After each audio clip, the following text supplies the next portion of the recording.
Mesdames et messieurs, merci de nous faire confiance. Bienvenue dans cette édition du journal qui s'ouvre par une page en province. L'honorable président de l'Assemblée provinciale du Lualaba a échangé avec une délégation des habitants du quartier Oabora dans son office de travail ce jeudi 3 octobre 2024. Ces habitants sollicitent l'implication du premier des élus provinciaux afin que les travaux de lutte anti-érosifs reprennent le plus vite que possible dans leur contrée. Les détails dans cet élément de reportage signé par nos confrères de la cellule des communications de l'Assemblée provinciale du Lualaba.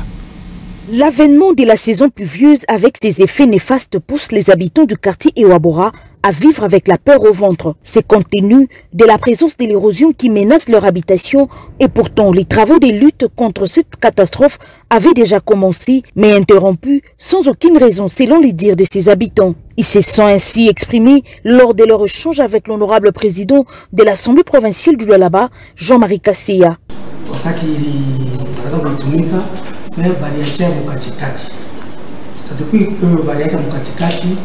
Pour le moment,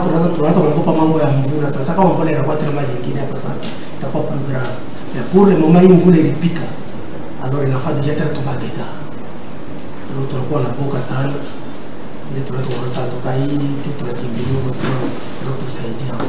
Séance tenante, l'honorable président a tenté d'entrer en contact avec le ministre provincial des infrastructures pour en savoir un peu plus. Maîtrisant ce dossier, le premier des élus provinciaux a promis de mettre tout en œuvre pour que ses habitants recouvrent leur quiétude. Ministre de l'infrastructure, pour le campage, nous avons un message Tachunga, o rei da Rudia, protocolo da Remita, a da Mita. Parce qu'on a fait que traiter une question, on est à ma dans le parce qu'il y a quoi une raison, vous l'avez eu, il est fâché, il est élection, ni mai la Bugachin, quand la patronne n'a voulu. Matatizo sana,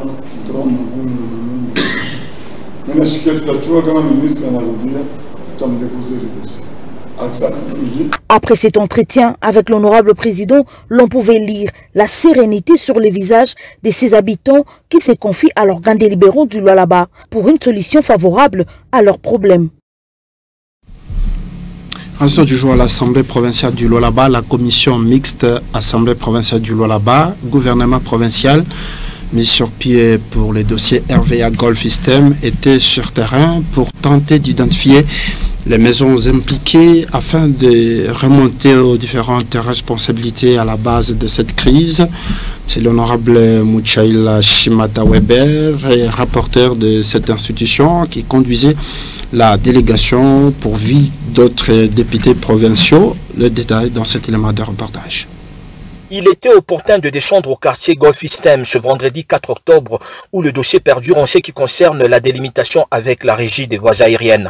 Cette commission mixte, Assemblée provinciale, gouvernement provincial du Lualaba, a tenu d'abord à se rendre au bureau de la régie des voies aériennes où un bref entretien a eu lieu avec la commandante de cette structure étatique, Jeanne Ditenda. Elle a tout d'abord fait un état des lieux de l'aéroport de Kolwezi, pourvu d'une gamme omnidirectionnelle à très haute fréquence datant de l'époque belge et dont les constructions sont prohibées dans son rayonnement de 400 mètres. Ensuite, la délégation, conduite par l'honorable rapporteur Muchaila Shimata Weber, s'est entretenue avec la population de Golf System qui lui a tout d'abord présenté la limite de la RVA. À l'issue de cette descente, Muchaila Shimata Weber, rapporteur, fait le point. Il a été question que nous puissions identifier les maisons ciblées dans la zone rouge par rapport à la RVA. Eh bien, la population, quant à ceux, a résisté. Elle a dit niet et non à l'identification. Ça, c'est un. Des deux, la population nous a renvoyés à l'exécutif, voire les services concernés, les cadastres et autres, qui avaient loti la partie. Le constat aujourd'hui est tel que nous n'avons pas terminé ce que nous avons prévu à faire, c'est l'identification, mais celle-ci se fera au niveau du cadastre parce qu'ils savent chacun comment il a acquis leur terrain. Les pourparlers continuent afin de trouver un terrain d'entente de l'avis de l'honorable président Jean-Marie Kasséa. L'actualité dans le domaine politique, il y a au moins une semaine que les députés provinciaux du Lualaba ont regagné l'hémicycle après 3 mois de vacances parlementaires. Quel a été le bilan des élus de Kolwezi sur le plan ou sur les contacts avec la population durant cette période? Élément de réponse dans ce reportage signé par Chris Moulunga. Avec un nombre de sièges à pourvoir des députés élus et cooptés étant de 24 compte tenu des électeurs enrôlés qui étaient moins d'1 million, l'Assemblée provinciale du Lualaba regorge en son sein 6 élus de la circonscription électorale de Kolwezi. Tous viennent fraîchement des vacances parlementaires avant l'ouverture de la session ordinaire de septembre qui est budgétaire. Est-ce que les députés de Kolwezi ont vraiment visité leur base afin de porter leurs doléances aux décideurs? Papé Kachung est acteur politique et estime qu'il y a beaucoup à faire. Vous savez que les chrétiens souffrent aujourd'hui. Ils ont été chassés à Loulou pendant ces vacances. On n'a pas vu cet échange avec cette communauté-là pour au moins leur garantir la suite prochaine. Vous savez qu'il y a un problème avec les hôpitaux qui sont mal alimentés. Nous n'avons pas un projet durable aujourd'hui parce que la saison culturelle va se lancer. Est-ce qu'il y a un projet, est-ce qu'on a démontré qu'il y aurait peut-être un accompagnement sous telle forme où il y aurait une forme de structure agricole que la province a montée et que ça serait lancé bientôt? On ne sent pas tout ça. Cette communication et que nous désormais que nous faisons. Donc ça veut dire que tous ceux qui sont à l'Assemblée ou à l'hémicycle posent un souci de légitimité. Parce que la légitimité aussi c'est en termes de communion avec sa base. Jusqu'à présent, les 6 élus provinciaux de Kolwezi ne sont que Fifi Masuka Saini, qui occupe également les postes de gouverneur, Michel Kanimbu, qui est à la fois sénateur, Jean-Marie Kasséa, lui est président de cet organe délibérant, Gloria Kawangu occupe la fonction des rapporteurs adjoints, Jean-Marie Chizainga et Charlotte Chimezinga. À en croire les Kolweziennes et Kolweziens, cette nouvelle législature doit fournir des efforts pour répondre aux besoins de la population qui passe des moments difficiles en cette période où la vie est devenue chère. Poursuivant cette édition du journal, pendant la saison pluvieuse, les exploitants artisanaux, voulais-je dire, sont victimes des éboulements. Alors, comment comptent-ils s'y prendre pendant cette période de pluie? Les détails dans cet élément de reportage signé par Patient Parker Kabamba. Si la saison sèche, c'est au caprice des exploitants artisanaux communément appelés créateurs, dame la pluie sous-trépasse. Les exploitants artisanaux usent de tous les moyens afin de limiter les dégâts à travers la sensibilisation.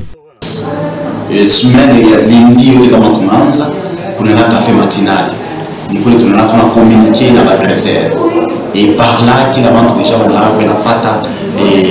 comment tu as façon déjà tu as annoncé qu'on va participer lundi et tu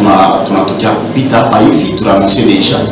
Et c'est juste d'abord parce que tu as parce qu'on a pas mangé il n'a pas de chala pour ma fille ça aider na kubashi njim pour permettre que je peux me dégâts une période en foule et je pense que tellement pour préserver tout comme toshi puis les points c'est qu'il doit communiquer parce que déjà chaque année chaque semaine on a communiqué au café matinal comment on va se comporter. Au-delà de tout, la protection des puits demeure une condition sine qua non, affirme Cédric Chimbi. Nous wakati ka uvivu ni tunalomba déjà ba préserver et déjà les semaines ya mwisho pas kusungula nabo au café matinal et je pense que ba responsable ya CMAP na ya coopérative batapita ndio contrôler kama mabashi na manjini wote basha kubashi et je pense que bala ba bashi et bataba peut-être interpeller comment ba weki ya mabashi ili nalomba ba funikia pa manjini il était tout permettre que tout le monde danger à éboulement dans ma chute libre. C'est ce que je peux dire. A noter que, à chaque tombée de pluie, la province du Lualaba enregistre plusieurs cas d'éboulement dans diverses carrières minières. Changeons de chapitre, parlons cette fois-ci de la santé dans cette édition du journal Octobre Rose. C'est le mois dédié à la sensibilisation et à la lutte contre les cancers de sein qui demeure un enjeu majeur de la santé pour les femmes. Les cancers de sein est le plus fréquent et la première cause de décès pour cancer chez la femme. Quelles sont les causes de cette maladie? Des explications avec Dr Moufinda dans ses propos recueillis pour vous par Pascal Baila. Qu'est-ce que le cancer du sein? Le cancer du sein, c'est un cancer qui se développe au dépend de cet organe qui se trouve au niveau de la paroi et de la femme et de l'homme, parce que les hommes aussi développent un certain type de cancer, même si c'est à moins d'1%, mais il y en a qui en développent aussi. Mais nous parlons beaucoup plus de la femme parce que c'est à plus de 99% de fréquences par rapport au cancer de l'homme. Ces cancers se développent à cet organe, comme vous le savez bien, le sein, c'est un organe très crucial pour la nutrition des nouveau-nés, des nourrissons. Et c'est au niveau de cet organe que se développe ce type de cancer, bien sûr lié à différents types de facteurs que nous pouvons énumérer.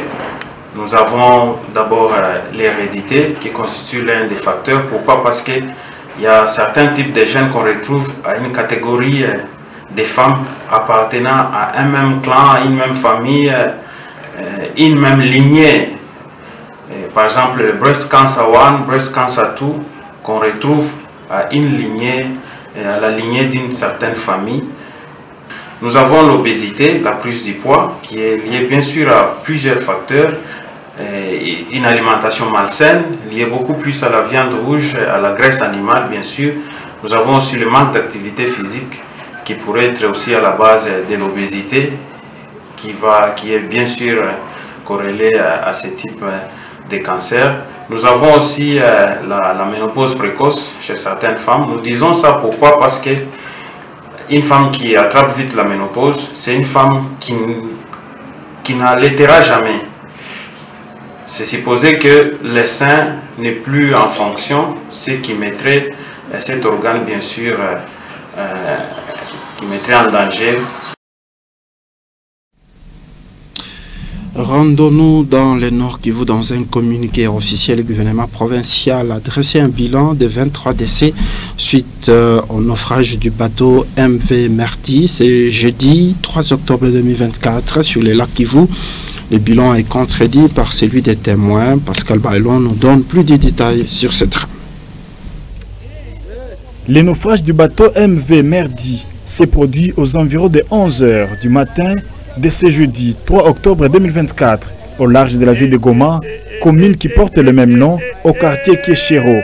Ce bateau provenait de Minova, territoire de Kalehe, au sud Kivu, à plus ou moins 700 mètres du quai du port de Kadutu.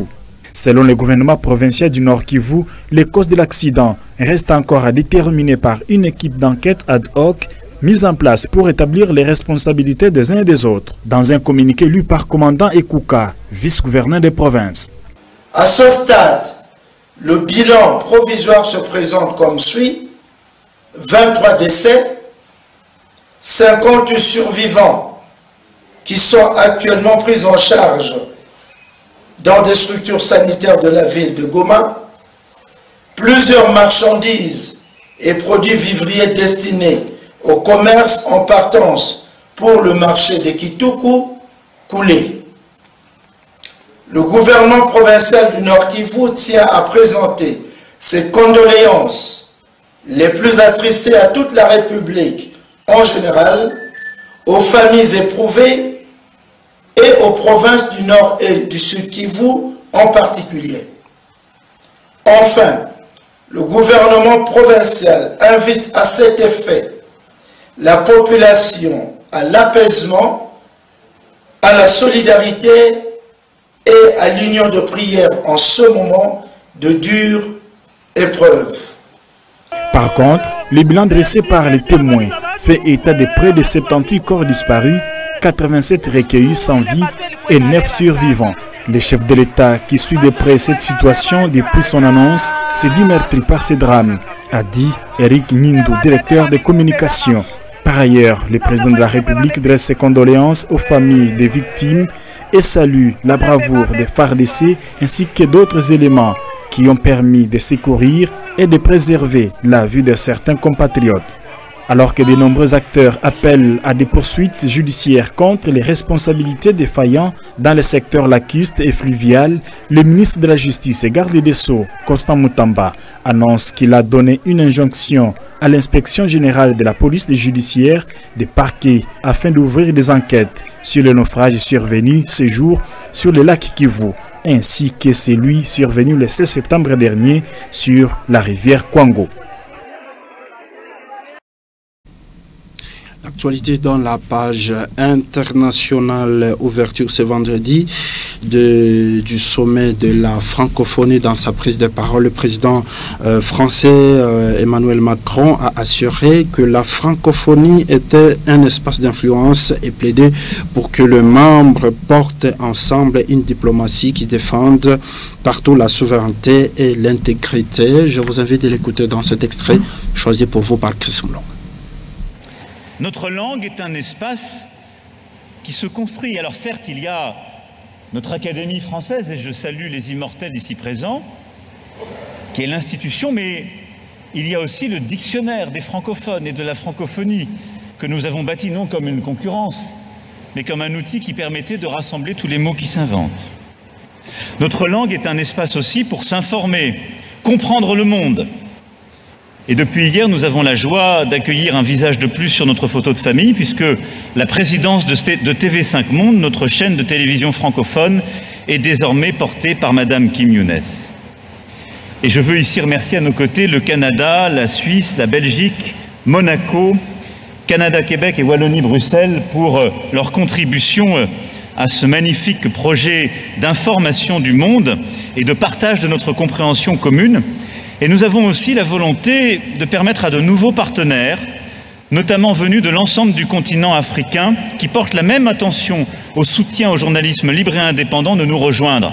Et c'est une discussion qu'avec le président Ouattara, nous menons depuis plusieurs années et qui est, je le crois, un grand projet. Restons toujours dans la page internationale. Le guide suprême d'Iran, Ayatollah Ali Khamenei, déclare que l'attaque des missiles iraniens contre Israël était la moindre punition. Il l'a dit lors d'un discours devant des milliers de personnes à Téhéran. Les détails dans cet élément de reportage signé par nos confrères de TV5 Monde. Ils ont convergé par milliers à Téhéran pour écouter l'Ayatollah Khamenei. Un fusil à ses côtés, il s'adresse à la nation dans un prêche rare, et le ton de la menace est donné. Israël n'en a plus pour longtemps. Les alliés de l'Iran ne reculeront pas. Dans son allocution, il revient aussi sur l'attaque de missiles contre Israël mardi dernier, la moindre des ripostes, selon le guide suprême. La brillante opération menée par nos forces armées au cours des 2 et 3 nuits précédentes était tout à fait légale et légitime. Ce discours était certainement au sujet des discussions entre le Premier ministre libanais et le chef de la diplomatie iranienne, en visite aujourd'hui à Beyrouth. Ont-ils aussi évoqué l'assaut israélien mené dans la nuit de jeudi à vendredi? Pas moins de 11 frappes consécutives ont frappé la banlieue sud de la capitale libanaise, le raid le plus violent depuis le 23 septembre. Cet immeuble proche de l'aéroport a été détruit. Hachem Safieddine, potentiel successeur d'Hassan Nasrallah à la tête du Hezbollah, aurait été visé. Ces dernières 24 heures, 37 personnes auraient trouvé la mort. Le président américain affirme qu'une guerre totale peut être évitée, mais devant la presse, Joe Biden évoque des discussions avec Israël sur des représailles potentielles. Êtes-vous d'accord avec des frappes d'Israël sur les infrastructures pétrolières de l'Iran? Nous sommes en discussion là-dessus. Dans le sud du Liban, l'armée israélienne poursuit son offensive au sol et ne promet aucun répit à la milice libanaise. Désorganisé mais loin de s'avouer vaincu, le Hezbollah dit ce vendredi avoir visé des troupes israéliennes à la frontière sud du Liban. Voilà, c'est par cette note internationale que nous mettons fin à cette édition du journal. Au nom de l'équipe rédactionnelle, nous vous disons merci à toutes et à tous de l'avoir suivi. Restez branchés au programme de la radio-télévision Manica.